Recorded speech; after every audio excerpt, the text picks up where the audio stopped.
Turning our attention now to that of the Middle East, where Israel is taking new steps to shield itself from its Arab neighbours.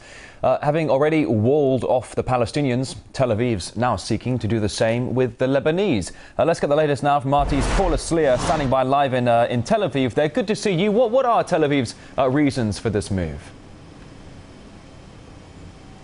Well, the Israeli army says it is building this 7-meter-high cement wall between Israel and Lebanon to prevent firing from Lebanon into northern Israel. Now, over the past year and a half, there have been a number of incidents. Just last week, a man crossed over the border with his 2 children from Lebanon. But a much more deadly example was last year when a number of people were killed during Nakba commemorations when they came too close to the border from the Lebanese side. Until now, there has been an electrified fence along the 1-kilometer Israeli-Lebanon border. And this fence is monitored by UNIFIL, the United Nations Interim Force in Lebanon. In fact, Israel and Lebanon, while being technically at war, their armies do meet under the auspices of UNIFIL. And this wall is being constructed in conjunction with UNIFIL, the Israeli army, as well as the Lebanese army. But in addition, Israel is also in the midst of building a wall along its southern border with Egypt, a war that it says it hopes to have finished by the end of the year. According to the Israelis, the wall in the south is to stop militant activity there and also to prevent smuggling.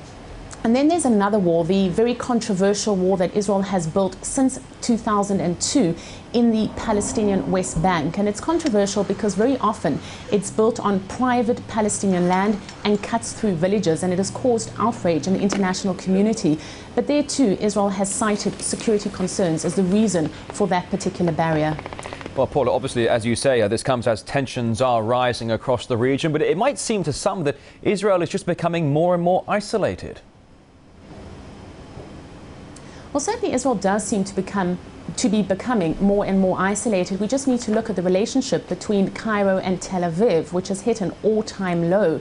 Amr Moussa, who is the Egyptian presidential front-runner, said recently that the Camp David Accords, which were signed between Israel and Egypt back in 1978, are dead and buried.